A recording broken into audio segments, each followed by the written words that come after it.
Vivencias.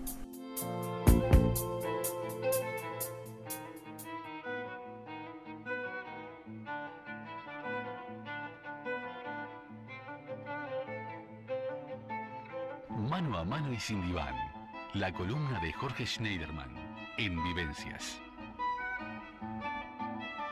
Y ya estamos con el psicólogo Jorge Schneiderman en su columna Mano a mano y sin diván para continuar hablando hoy de salud mental como una asignatura pendiente. Muy buenas tardes, Jorge, muy bienvenido.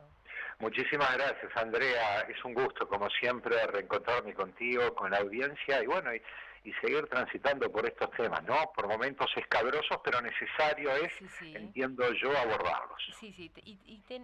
Comenzamos tu columna pasada, pero es un tema muy extenso y en el que hoy queremos poner foco en que la salud mental continúa siendo una asignatura pendiente. Y si me permitís, Jorge, para que tú comiences a hablar, Sí. esto lo alertó la Organización Mundial de la Salud y dijo lo siguiente: la inversión, dijo la Organización Mundial de la Salud, en programas de salud mental a nivel nacional e internacional vienen sufriendo de financiación desde crónica, pero dice que este año es más importante que nunca. Y creo que esto es un poco el punto de partida del programa de hoy, ¿no?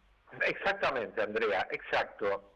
En el programa anterior hicimos alusión justamente al concepto de salud mental, ¿te acordás? Sí. O sea, planteado por la Organización Mundial de la Salud, viste, todo aquello que habla de la necesidad de abordar la salud desde las distintas perspectivas, o sea, desde nuestra condición de seres biopsicosocioculturales, ¿no? Sí.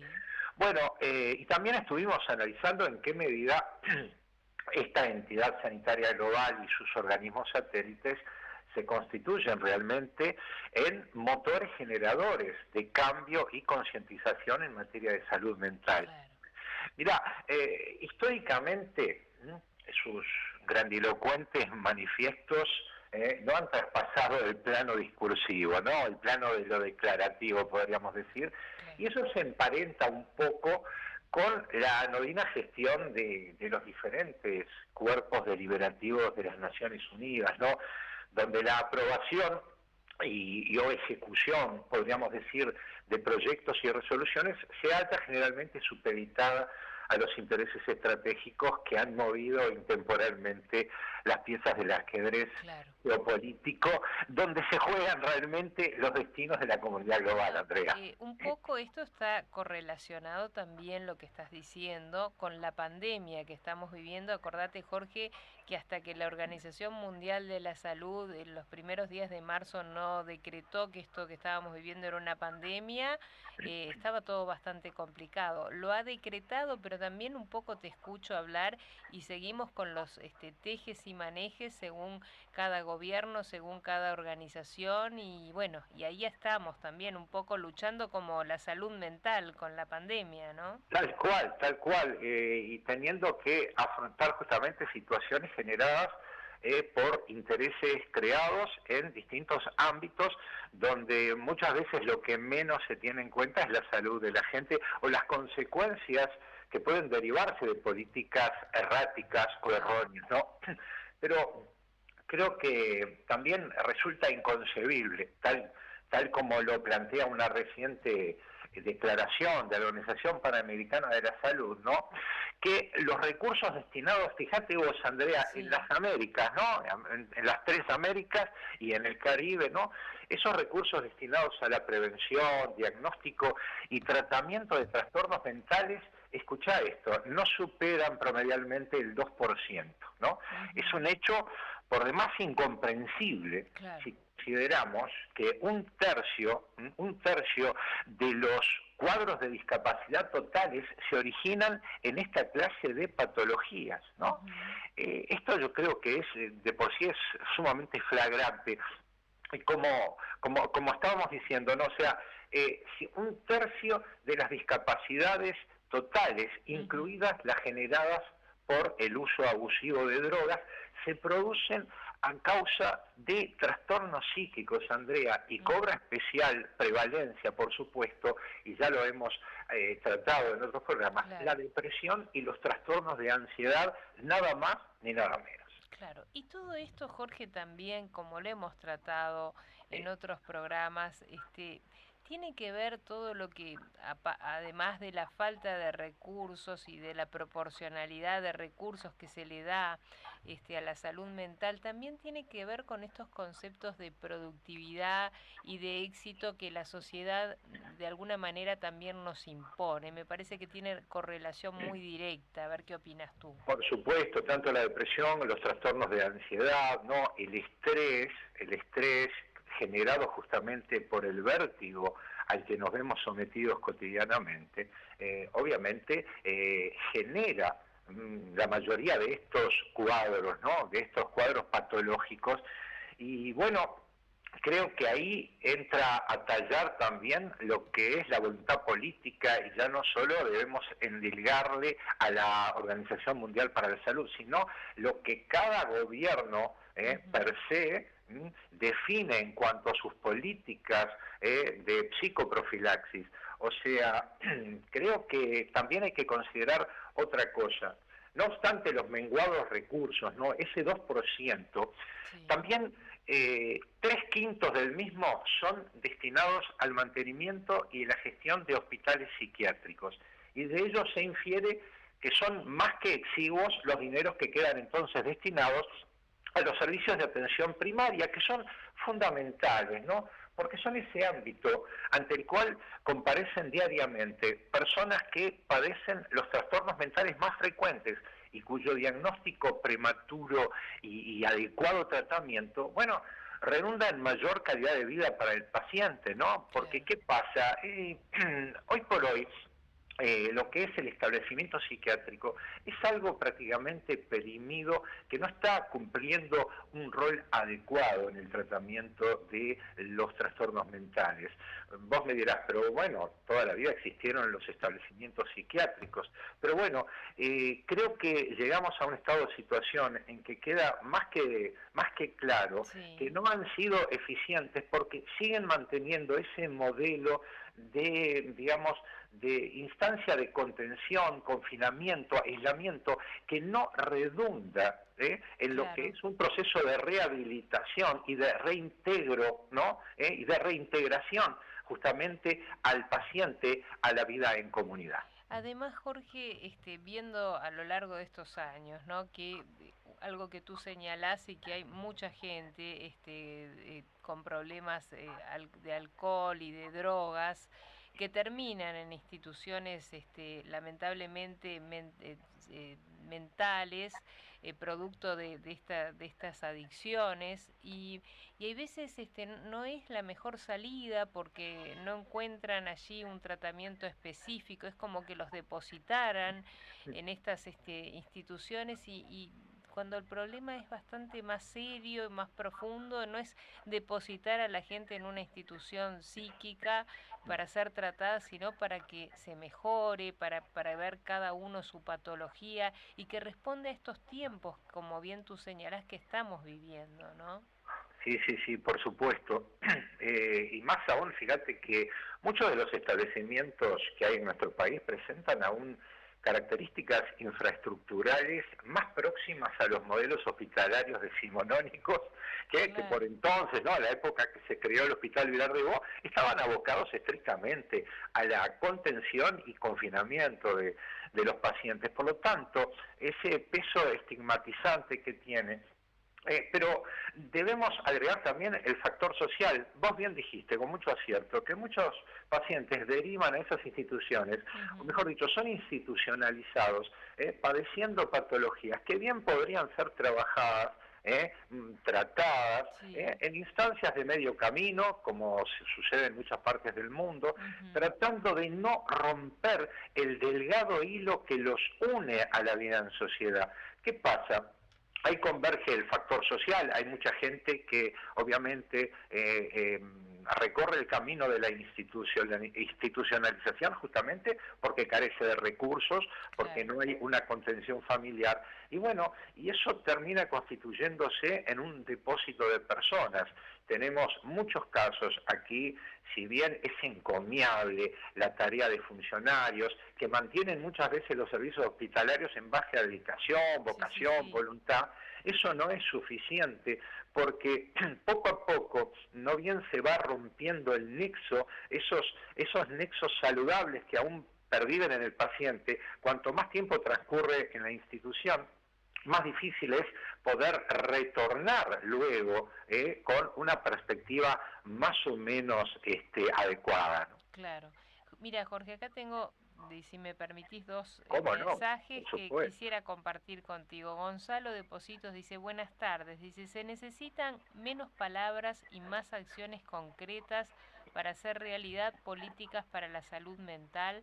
Nos felicita por el programa y nos manda saludos, Gonzalo de Positos. Muchas gracias. Y Lucía del Cordón dice, hola, muy bueno el tema, dice, me parece que con la salud mental pasa un poco lo mismo que con la cultura. Un pueblo es más fácil de controlar si es ignorante y más aún si no tiene capacidad de darse cuenta que viene de la mano de no atender también a la salud mental, y nos manda saludos Lucía de Cordón. Muchísimas gracias. También. Sí. Son cosas para analizar, Jorge, yo creo, estos mensajes de la audiencia que tienen que ver con esta salud mental que hoy estamos analizando, y tenemos que hacer una brevísima pausa y después de la pausa continuamos analizando a ver qué hacemos con esta salud mental y dónde están, por qué continúa siendo una asignatura pendiente, Jorge. Con mucho gusto, Andrea.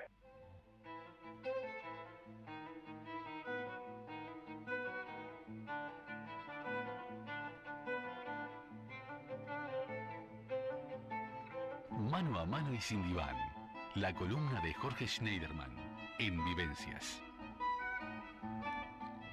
Y continuamos junto a Jorge Schneiderman analizando por qué de alguna manera la salud mental continúa siendo una asignatura pendiente. Nos fuimos a la pausa, Jorge, y no sé por dónde tú querés seguir.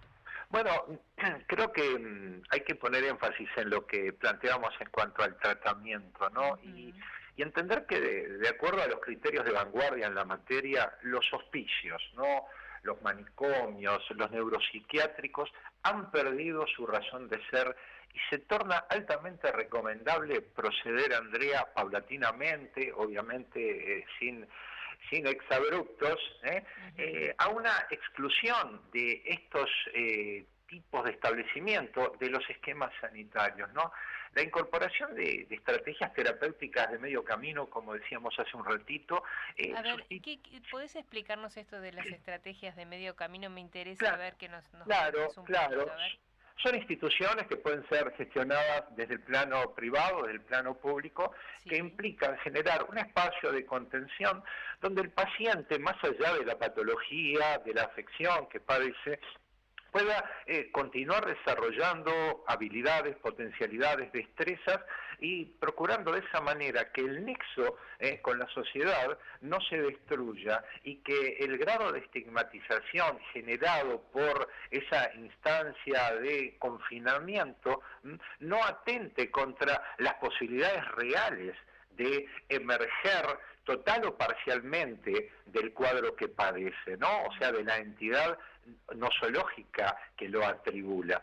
Por lo tanto, ¿qué es una institución de mitad de camino? Es un lugar donde el individuo asiste a lo largo de una jornada, puede ser medio horario, tiempo completo, donde en función de un diagnóstico previo, un proceso psicodiagnóstico, bueno, se establece un plan de acción que más allá de la terapéutica convencional, la psicoterapia, el acompañamiento social, bueno, el individuo pueda desarrollar actividades que le permitan establecer un cable a tierra con la realidad, Andrea, un lugar muy Sí, importante, Jorge, lo que sí, estás diciendo, más en sí, un año en el que tantas personas, dado por la pandemia, han perdido nexos importantes con la sociedad y más aún personas con problemas psíquicos, sí. que de alguna manera ya de por sí una persona con un problema de salud psíquica o salud mental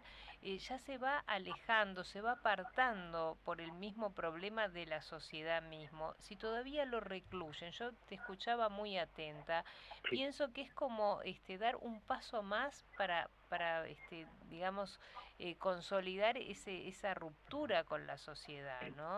Exactamente, debemos tratar de construir puentes y tratar de desmitificar la patología mental, ¿no? Y salir de esos esquemas ya anacrónicos que debemos desestimar de una vez por todas, Andrea. Ujú, Y creo que, bueno, es tiempo propicio para el cambio, ¿no? ujú, Y creo que tenemos que tomar cabal conciencia de la centralidad que cobra la salud mental en nuestras vidas, ¿no? ujú. En tanto es una suerte de catalizador que nos permite lograr el pleno disfrute justamente de esas capacidades a las que hacíamos alusión, de esas habilidades, de esas potencialidades, y bueno, y acceder a estándares convivenciales saludables, ¿no? La convivencia es algo en lo que debemos reparar y detenernos, Andrea, Sí, sí. para poder generar adecuados, saludables estándares de convivencia, es preciso,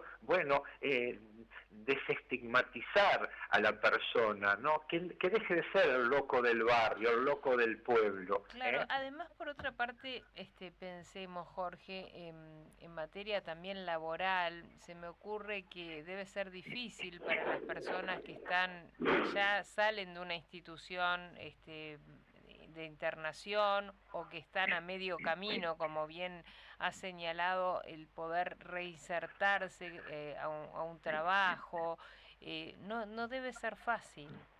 Sí, sí, yo creo que el nivel ético y moral de una sociedad se define mucho en cómo trata a las personas que están privadas de libertad, cómo trata a los pacientes psiquiátricos y cómo trata a sus viejos.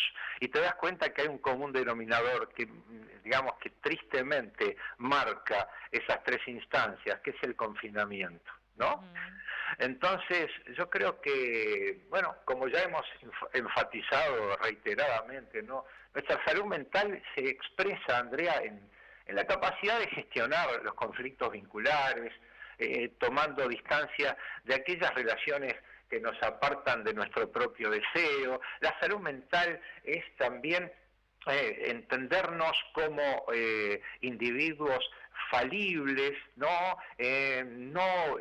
ingresar en esta vorágine, ¿no? ujú. Que nos plantea la hipermodernidad, en la cual debemos estar rindiendo al máximo y sin margen para el error o sin dejar ese tiempo necesario para el descanso. Yo creo que la construcción de una adecuada salud mental arranca obviamente desde nuestros mismísimos orígenes, ¿no? Desde las etapas más preliminares de nuestro desarrollo, pero debe continuar justamente a través de una adecuada gestión de nuestros vínculos. Y creo que una de las cosas más importantes en la que debemos reparar justamente es en la construcción de eso que tantas veces venimos mencionando, de saludables relaciones de alteridad que sustituyan por ejemplo, en el caso de la enfermedad mental, que sustituyan la reclusión por la reinclusión, Claro, ¿no? claro, sí, sí. Creo que eso sería uno de los De los salvoconductos claro. necesarios para poder acceder justamente en ese plano a un estándar convivencial saludable. Ujú. Acá mira, tenemos un mensaje, Jorge, que dice Carolina, dice, creo que sigue siendo una asignatura pendiente la salud mental porque como sociedad barremos para abajo de la alfombra y nos manda saludos Carolina. Bueno, gracias Carolina. Seguimos haciendo algunas cosas mal y está muy bueno, creo, poner sobre la mesa lo que no se está haciendo bien. porque siempre que ponemos las cosas que no están funcionando bien como temáticas de las columnas, como temáticas a abordar, creo que estamos dando la posibilidad al oyente, a la sociedad, de hablar sobre las cosas que están pendientes y poder ser un granito de arena para mejorar, ¿no, Jorge? Sin duda, sin duda. Y entender que esto debe construirse, estos adecuados niveles de convivencia, estos saludables niveles de convivencia, esta búsqueda de adecuados estándares de salud mental, surgen precisamente de una actitud colectiva, ¿no? Ser más tolerantes, ser más respetuosos, ser más indulgentes con nosotros mismos y con los demás, y bueno, y propender permanentemente a generar instancias de encuentro más allá de las diferencias.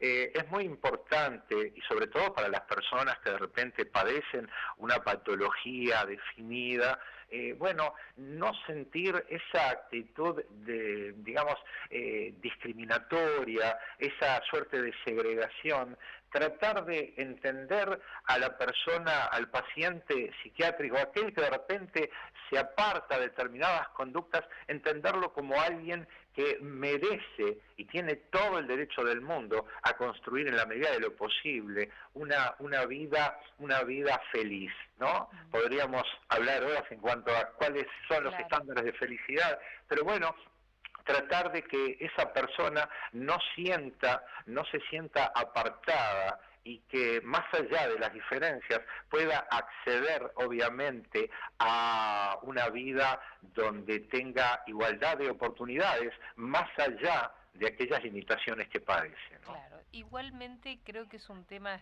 Jorge, que es muy para seguir trabajando desde el punto de vista del paciente y también de los seres que rodean a ese paciente, porque convengamos que no es fácil, hay veces por más que nos abramos a las oportunidades de estas personas que están padeciendo una enfermedad psíquica, una enfermedad mental, también debería haber algo que ayude al colectivo a sostener, a poder colaborar con la gente que no está bien, porque tampoco es fácil para el que está bien saber ayudarlo, saber comprenderlo, saber cómo reinsertarlo de pronto socialmente. Creo que tendría que ser una labor en la que todos fuéramos capacitados, ¿no? Y por supuesto, y si vos recordás, Andrea, ya hace unos cuantos programas, hablamos de la importancia que cobra en este sentido la psicoeducación, ¿no? Claro. Y cuando hablamos de la psicoeducación, implica,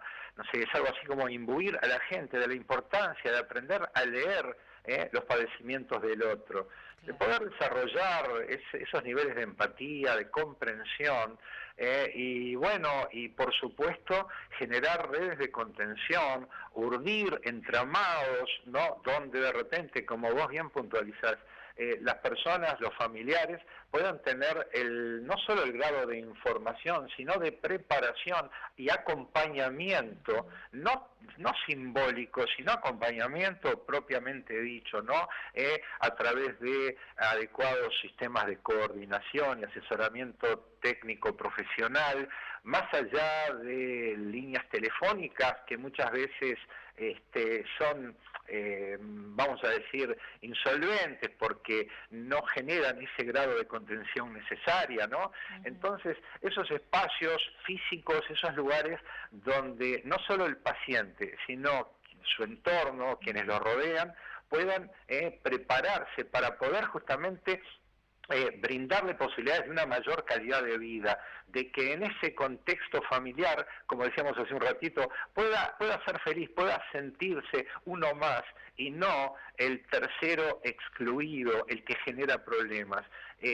Obviamente, muchas veces lo mismo acontece con los adultos mayores, se produce el burnout, ¿verdad? O sea, la persona ingresa en el plano de la desesperación y por ahí sus actitudes no son las más adecuadas y lejos de contener, pueden incrementar el quantum de angustia del paciente. Por lo tanto, es fundamental Hoy por hoy que hablamos de planes nacionales de acompañamiento, etcétera, etcétera, bueno, destinar también, orientar algunas de esas ideas hacia el plano de la contención, preparación, y también, ojo, formación de profesionales que justamente puedan gestionar este tipo de tareas, Andrea. Jorge, es un gusto escucharte como todos los martes. Se Bueno. nos han ido los minutos, Bueno. pero creo que ha quedado esta asignatura pendiente, la pusimos sobre la mesa como corresponde. Y bueno, y si quedó algo más, seguiremos próximamente indagando sobre salud mental, que creo que es un tema que va... que es muy amplio y que nos va a seguir dando muchas columnas por las que seguir dialogando, Jorge. Por supuesto, Andrea, va a ser un gusto y sí, han quedado en el tintero unas cuantas cosas y seguiremos abundando sobre estos tópicos que yo entiendo que resultan de interés para la audiencia y cuyo tratamiento me parece que es impostergable. Les mando un abrazo a todos y bueno, será como siempre hasta el martes. Muchas gracias, Jorge. Gracias. Hasta el martes. Hacemos una breve pausa y continuamos luego de la pausa aquí en Vivencias por Radio. Vivencias.